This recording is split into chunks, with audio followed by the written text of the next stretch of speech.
great place to start if you could just tell us a little bit about yourself and kind of like how you started writing and everything. Of course, yeah. So, hi, I'm Briana Bass. I write romance stories for modern Christian women as well as resources to encourage and empower them on their faith journeys. So, those Awesome. include things like online courses and devotionals. Ooh, Um, and I have a blog, a weekly blog that's also faith-based. Uh, fun. like many writers, I have been writing since I was a little kid, right? Love it. Same here. We were always telling stories. Totally understand. Um, I actually went to college. I decided very young age. I was like, I'm going to go to college. I'm going to get my degree in English. I'm going to like move to New York and be an editor, and I'll write my manuscript on the side. And like Love it. very, very stereotypical that idea from like the is of like what writing is supposed to be, right? Right. And then carried into the early 2000s. Then I graduated with a degree in English and realized I need health insurance and a steady paycheck and a real job. And New York was not going to do that because the cost of living is atrocious. So Unfortunately. Yep. I actually ended up working in higher education. Right? Oh, Yeah. I mean, I lived in the DC area, so it's not like it was much, yeah. Yeah. Oh, that's awesome. Yeah. And but DC is I beautiful. That area is so pretty. And I feel like a lot of writers do live in that area too because it's kind of very, even though there's a lot of politics, I feel like it's a very creative community.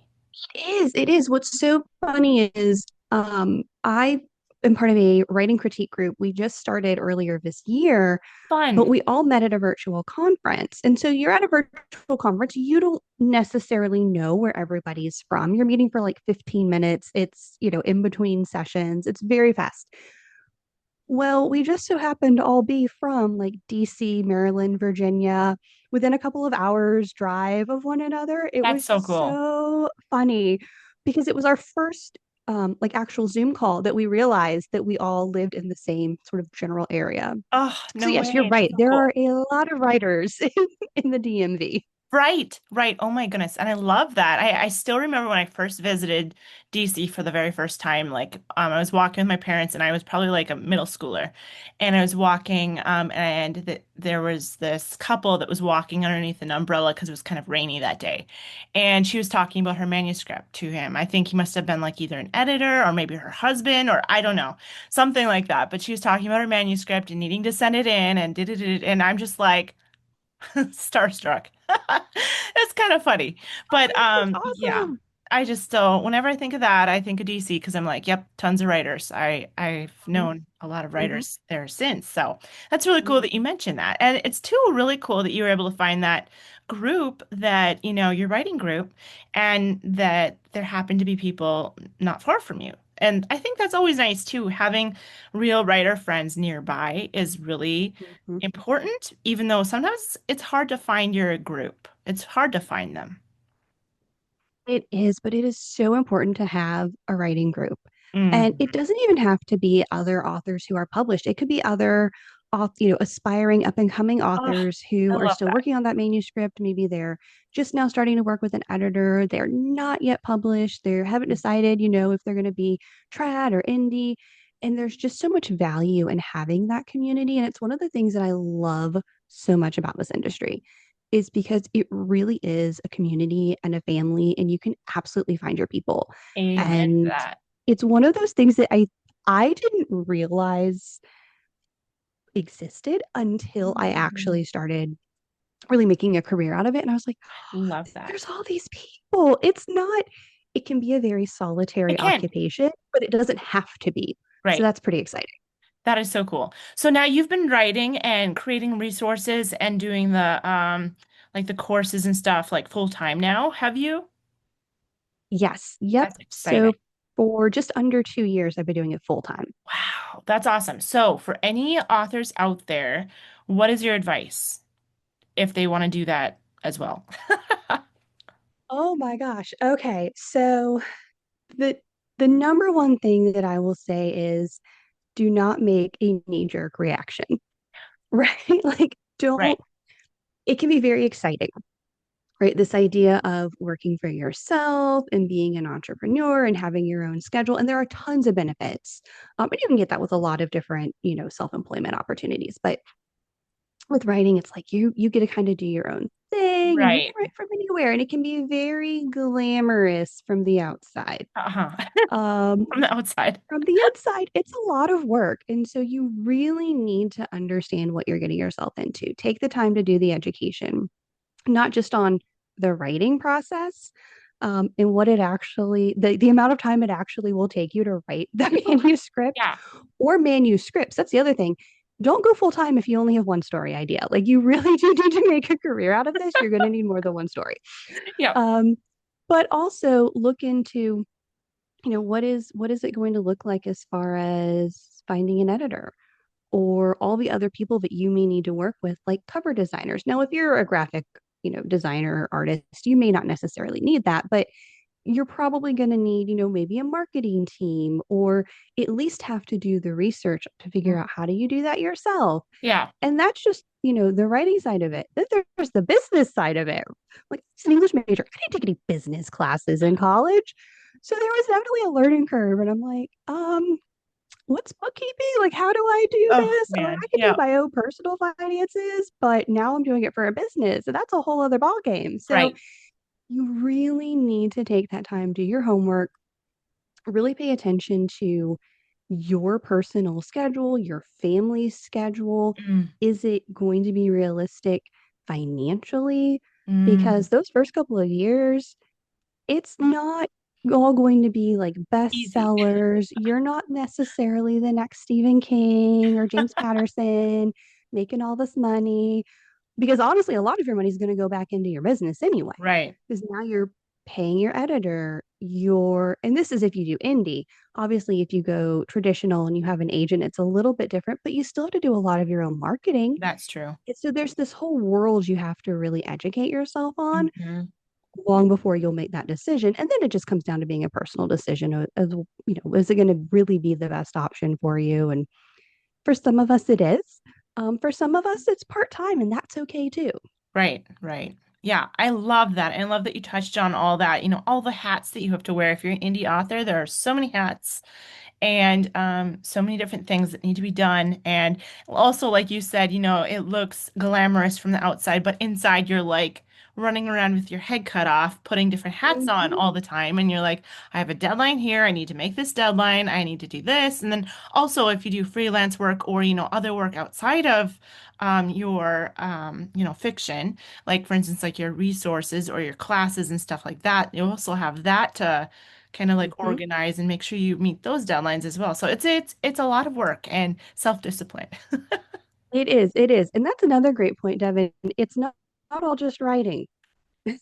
And that's for You are sure. going to have to diversify your income. And so Yeah. it may be, yeah, working freelance. I know lots of freelance editors who also have their own series, and yeah, Yeah. you definitely have to explore and get creative. And what's really great is we have the technology and the resources to do that. Hmm. So I promise it's not as scary as I may be making it sound. Right. No. It Not could at be all. very straightforward as long as you've done that research and you've got Right. those pieces in place. Yes. And as long as you get like your schedule all smoothed out and you know Mhm. what blocks you're working on what and time blocks and whatnot. But I love that. I just love that you noted on that. I think that's really good. And so kind of leads into our next question. What is a day in the life of writer Brianna?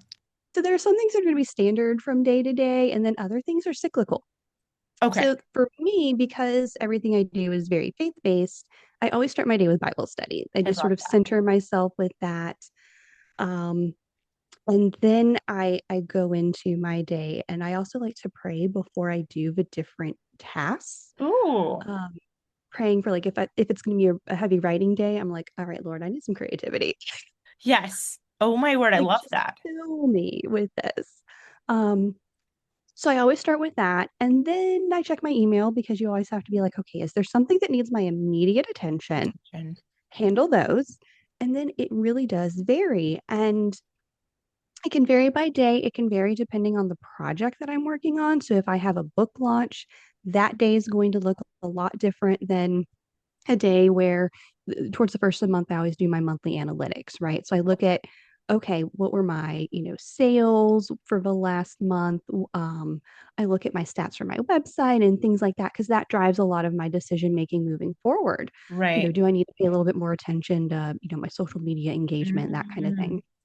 So there are some things that are going to be monthly. There are some things that are going to depend on like a project that I'm working on or if I have a deadline. And then other things are cyclical, based off of just how I work best. Mm. And what I mean by that is there's an author, Sarah Cannon, Oh, who yep. actually mentioned this in a, don't remember the YouTube video specifically. She may have mentioned it in others, but there was one I watched. And she talked about, especially for women, our creativity and our productivity are so tied into our hormones and into our monthly cycles. Interesting. And that was such a game changer for me because I started to pay attention to that and I realized, oh my gosh, she's right. Uh-huh. And I am at my most creative for one particular week in the month. And I am at my least productive for another week in the month. And that has been Interesting. how I plan month by month. And so Okay. I know that there's a particular week where I am probably not going to be particularly creative. That's a great week to do my admin work Oh, there you go. versus the other week where I know I'm going to be at my most creative. That's a Hmm. writing week. And I try not to schedule other things. Still stuff will come up, different webinars and things Mm. like that. Yep. But for the most part, I'm able to really block out and chunk out my time. And then I also know how I work best during the day. I am at my best until about 1 p.m. Okay. After that, don't talk to me. I am just that like sort of post lunch stupor. I'm like, nope, I need to go do something that does not require a lot of thought. Yeah. Yeah. Talk to me again at 4 p.m. So there I love and it. because I know this about myself, Yeah. again, I'm able to really work my schedule based off of, okay, in the morning, I can do my Bible study and then I check my email. And then I'm going to do some writing. I'm going to be really creative in the morning. And then after lunch, that's a really great time to do some updates to the website that, like, Mm. really those manual tasks. So Right. that's how I try to structure my days, my weeks, and then also month by month. I love that. I love that. Okay, and so for anyone that's watching, that I'm a Christian too, and I know many of the people watching and the other authors involved, a lot of them are also Christians. How would you recommend, starting off, like with like the Bible study before your work, and also, incorporating prayer throughout the day? Because, some of us are, incorporating prayer, but not as much so, like, okay, I'm gonna start this now. Can you please help me with this? Or please bless this writing time. Like, what have you found helpful when it comes to that? Yeah, asking the Lord into your work. Yeah. So I will say that it has really changed the game for me because it wasn't something that I was doing regularly when I first started this journey. Okay. Um, now, I will say God has been present. My whole Oh yeah. story of how I actually ended up going full time is all about the Lord. It was Lent 2023. I spent the entire time in prayer because I was just really burned out at my other job. And I was like, I need to do something different, but I don't know what it is. Right. And I just sort of surrendered to the Lord. I was like, you tell me what to do next because I got Wow. on that job search engine and I felt so overwhelmed. I didn't know what to do. Yeah. So I just turned it over to the Lord and he was like, you're going to do this. You're going to write for all of these young Mm, women. And I said, okay, let's do this. amazing. Um, but that doesn't mean that I started from there praying because I really didn't. I was like, we're just going to jump into this. Um, and what I found was when I did that, it made things a lot harder. Okay. Things did not turn out quite as I had intended. Or I was adding extra steps where I didn't need to add extra steps and making more work for myself. Versus when I make sure that I'm talking to the Lord and that He is with me throughout all of this, even down to decisions. Um, like Amazon recently changed their royalties Oh, for yes. paperbacks. And I was like, oh, do I need to increase my prices? I just felt really kind of icky about it, Right. but I prayed on it and I said, if this is what you want me to do, Lord, I will, but I won't. And I didn't. I've not increased the prices. Right. But even something like that, I'm talking to Jesus about it because there is Right. no way I'm making those decisions on my own. And then doors open that I didn't even know existed. and Wow. opportunities come up and things are just smoother. Does not mean there's not still stress. There is Yeah. still stress. Oh, totally. Um, but the way I handle it is a lot different. And so a lot of it is habit. You just have to make it a habit. But like sitting down at your computer and, turn it on, let it boot up, give it that moment, and use that time to just say, hey, God, this is what I've got on the schedule today. This is what I'm dealing with today. I'm just asking you to be present with me Mm, throughout it. Like it doesn't even have to be super beautiful. specific, but then it can be if you're really wrestling with something in particular, like I was with the potentially increasing the prices on my Yeah. paperbacks. I was very specific. I said, God, this is the situation. um, and then I waited for my answer. Yeah. But I will pray before I write. I'll pray before I do these interviews. I love And it. then one thing that I really try to do is make sure that what I'm asking is about glorifying the Lord Mm, rather than glorifying me. I love Because it's that. very easy to say, Lord, I need the help. I need the creativity. Yeah. And so you just have to kind of reframe it as well and be like, wait a minute, I do need the creativity, but I need to make sure it's from the Holy Spirit and that it aligns with God's will and that it's glorifying God and not me. Right. And isn't that just one cool thing that, like, I mean, there's so many cool things about God, but I just love that he is the absolute creative, like the absolute creator, and we are, just because we were created by him, we are, doing what creation does. Well, we're mimicking our creator, right? We're creating. Exactly. And so I just love how you said that with asking to make sure that that's what, the projects that you're going to be working on, like, or to be asking for creative ideas or whatnot. But I just love that. I think that's so cool. Definitely important. Yes, yes, it is. Oh, that's so cool. And then, so that kind of leads in the next question then with your ideas for your stories. Where do you get them and how do you get them? Are they usually like from a prayer or a Bible study that you do, or are you walking down the street and get an idea? Would love to hear how you do that. Yeah. So the my original series is a small town contemporary romance series that just came to me. I mean, and I that sounds so lame and not helpful at all for anybody who's like, where do Oh, you get that's totally ideas? fine. But that is how it Yeah, happened. It just sort of came to me. And I really do believe that it was divinely inspired because when I sat down to write it, it just flowed out of me. that's so cool. It wasn't something that I struggled with. Mm, Um, because there have yep. been others, throughout my life stories I've written that I'm like, why is this so hard? Yeah, because I'm trying to go in this direction. And God's like, no, no, you need to go this way. Oh, So that funny. one really just was divinely inspired. Um, for other ideas, you actually kind of hit the nail on the head. Bible study. Yes, 100%. Nice. There are ideas that will be sparked. And I actually have the note. So when I do Bible study, I'll watch like different YouTube videos of like women's Bible studies because we Mm, record everything now. It's yeah, fantastic. And so then I much have a couple like free devotional resources online, books. right? It's very nice. Yes, so many. I love it. But I have a note. I mean, I'm a writer. Of course, I use the notes like all the Right. time. But I have one that's just like this running. I don't even know that anybody who ever looked at it would understand what in the world is in there except for me. Yeah, But it's just constant. Oh, here's a thought. Here's a thought. I love that. And so I hate to say that I use my phone during Bible study, but I do because sometimes it's like, oh, there's this idea. Yeah, And I actually today had an idea for a character name. I was like, I'm going to put this in my phone real quick. So love that. it absolutely will happen then. Um, Sometimes it'll happen just, after I'm sitting at my computer and I've had my prayer, and I've talked to God about, creativity and that sort of thing. Uh, there are times where it'll again just be divinely inspired there as well. But Bible study is a big one. Also, listening to like worship music, contemporary Mm, Christian, that'll do it yeah. too. Um, and then sometimes it's just reading other books, watching Mm, movies. You'll get an idea. You'll be like, oh, there's a trope I hadn't considered. What an awesome meet cute idea. I hadn't oh, thought about that. cool. Yeah. There's nothing is new anymore, right? It's just Oh sort of how man, we package it.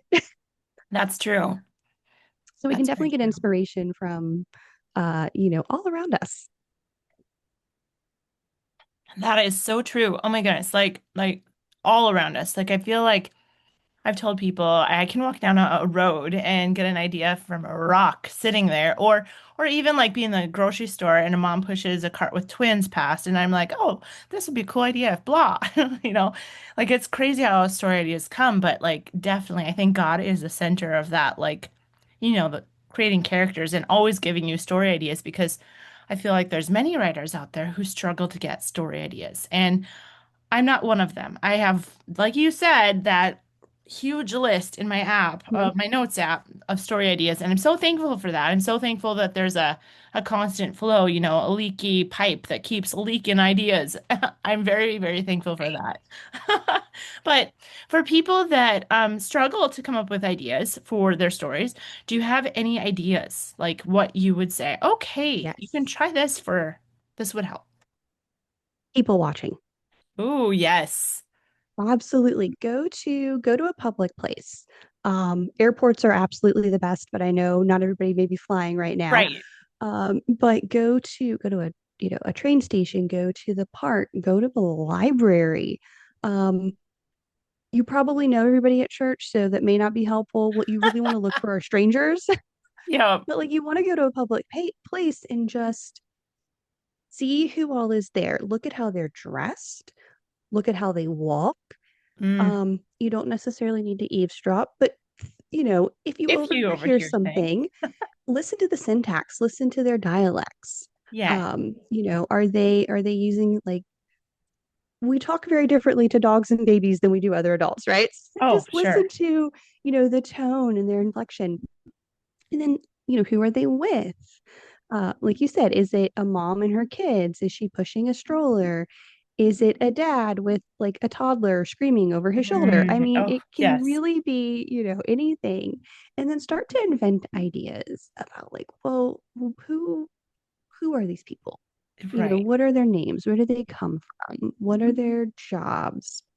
How are they, in relationship with one another? Mm. Um, it Yep. it can have fun with it. I think that's the biggest thing is just have fun with it. No, you're not getting graded on this. No one else is going to see this if nothing ever comes of it. But like just grab a note and here's the other thing I was saying, grab a notebook and a pen. I love my laptop. It is I don't know what I would do without my laptop. It is Right. what makes my job actually function. Um, but there's something about a piece of paper and a pen Same. that really just lets the ideas flow, right? So Hmm. yeah, just grab Yep. grab a notebook, grab a pen, and go people watch. I love that you said that because I do feel like for me, like ideas just flow so much easier when you have a pen in Mhm. your hand. And it's kind of funny. Like same thing. I would not ever get rid of my computer because I love it and I need it for work, but typing makes the writing process faster, but in the same breath, too, sometimes we need to slow down and write feeling like it's going out, you know. There's a Mhm. different feeling when you're moving a pen compared to typing. Yes, yes, I love absolutely. that. And you can always put it into, digital later. I have a Right, notebook where I had like character descriptions and I had like my original synopsis for the series and things like that. That I ended up putting in Excel documents so that as I'm writing, it's very easy to go back and reference, like, what is someone's eye color, right? I'm right. not like trying to flip through my scribbles to figure it out. So you Yeah, can absolutely transpose that later if you need to. exactly. I love that you said that. And then, too, so about your book that we are featuring for the spotlight, can you tell a little bit about that so that people can know and go support you and read the book? Absolutely. So the book is The Chemistry of Love. It is the first book in my Hollow Bridge College series. Cool. So it is set in the fictional town of Hollow Bridge, Indiana. And within this town, there is a small college called, conveniently, Hollow Bridge College. Cute. Um, and in this particular story, our lovely couple are Anna and Ben. They have been best friends since freshman year. They met at chapel and just instantly clicked. And now it's senior year. And they're dealing with all the things you deal with senior year, right? Like you've got to do well in your schoolwork and you're applying in Anna's case to law school and you've got stressors going on. Yeah. But also just trying to figure out who you are and really navigate what adulthood's going to look like, especially on the other side of college, right? Yeah. And we meet this adorable couple homecoming weekend. Anna has been celebrating a little too much. Ben, who does not drink, takes her back to the dorm and is like, "You just need to go to bed." Um, and her roommate, Anna's roommate, Leilani, comes in and straight up asks Anna, "Why are you and Ben not dating?" Because everybody else on campus knows that this Right. is a couple that is destined to be together. Cute. Why is nothing happening? And Anna doesn't really have a good answer for that, other than the fact that she's like, he's my best friend, right? That's the answer Oh, when you're sure. friends. Like, well, Yep. we're just friends. We've Hmm. never bothered to actually look and consider if this could be more. We're just friends. Yeah. And so Leilani comes up with an idea to kind of force them to get together. And she starts dating Ben. And Anna starts to become jealous and Uh-oh. realizes that she has feelings for Ben. Oh, funny. I And she ends up love that. turning to their campus pastor for advice. And so there's a lot of faith, there's a lot of like Titus 2 mentoring going on, Love it. strong female friendships, but you also have this romance going on and um, a young man who is a little oblivious to his own feelings. And so he's navigating that, and he has his strong male friendships because I think both should always be represented. Right. Um, and we get to know this really great couple and follow this journey of are they going to finally figure out that they are Right. meant to be together? I love it. Oh my goodness, that is so much fun. And so then since we're on a road trip right now, on the romance reading road trip, if those two characters at the end of the book were to go on a road trip, where would they go? Ooh, that is a great question. Let's see, where would they go? Well, I said they're in Indiana, and both characters are also from Indiana. Okay, cool. So honestly, more than likely, they're going to Chicago or New York. That's kind of where Okay. it's kind of where Love Hoosiers it. tend to go. We tend to go to Chicago or New York. Okay, wonderful. I love that. That is so much fun. And then when it comes to you, if you were to go on a road trip and you were to pick one book, besides the Bible, of course, because that one's, we're going to bring that. Yeah, what book would you bring with you that's kind of like a comfort read? Maybe it's one you've gone back to throughout the years and you're like, that one. So I actually have a book that has been on many a trip. It's literally gone around the world with me. And it What? is a like about the size of my hand copy of Pride and Prejudice. Oh, cool. Okay. And it fits perfectly in a carry-on. Awesome. So it has been to Ireland with me. It's been to New Zealand with me. It has been everywhere with me Oh, cool. because it doesn't take up much space and it's a great story. It is one of my absolute favorites. It and Little Women are kind of tied. Oh, I love Little Women too. Oh my goodness.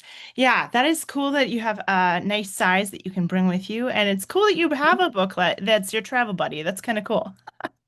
It is. It is. Yeah. What things would you definitely be like, okay, if you come here, you need to do this, you need to go see this. What are some things you would recommend people come and see when they're in your state? Okay. So I have two states.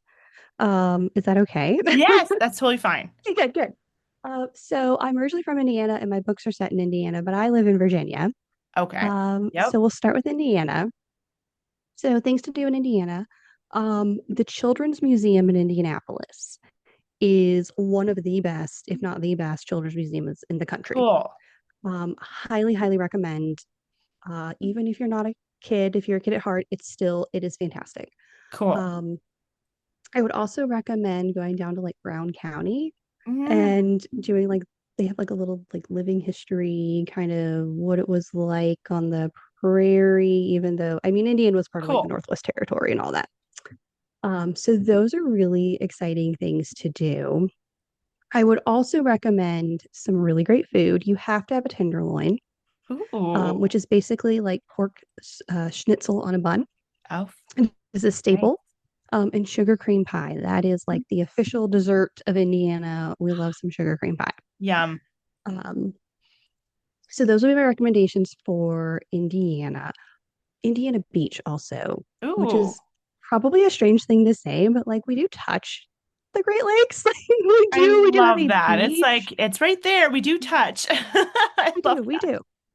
So, and that kind of gives you like north through south. There's all kinds of things to do in Indiana. Yes. Um, for Virginia, oh my goodness, there are so many things. So, of course, there's a typical like Mount Vernon, Monticello. If you're really into like U.S. history, Right. um, those are always great options. If you're a nature person, Blue Ridge Parkway through the Shenandoah is absolutely Ooh. beautiful. We're Mhm. coming up on like the best time of year to do that drive with like all the fall foliage. Oh, Oh, it's beautiful. gorgeous. So I would highly recommend those. And then um, I would also recommend kind of staying in Virginia and then taking the train into DC Nice. because it's cheaper, first of all. Oh, okay. The hotel room is going to be a lot less expensive, and then you just have to like pay for metro. It's great. Um, but because you kind of get best of both worlds, right? Because you can go Right. into DC and do stuff in DC. But also, Virginia is where we have like Arlington Cemetery. Hmm. So if you wanted to go and, like watch they do like the changing of the guard and things like that and pay your respects, you could certainly do that. Um, so those are things that I would highly recommend. Awesome. Well, can you tell where people can find you in your book so they can go support you? Yes. So for social media, I am on Instagram and Threads at author Briana Bass. My website is authorbrianabass.com. And my books are wide, so they're on, Amazon, Barnes Noble, Kobo, Apple, Google, you name it. They're pretty much there. There you can request them from your library even. Cool. Very cool. I love that. I'll put that all in the description below. Oh my gosh, today was so much fun, Brianna, and it was so lovely chatting with you, and I can't wait to chat with you next time. So we'll have to chat again soon. Absolutely. Thanks, Devin. Yeah, have a great rest of your day.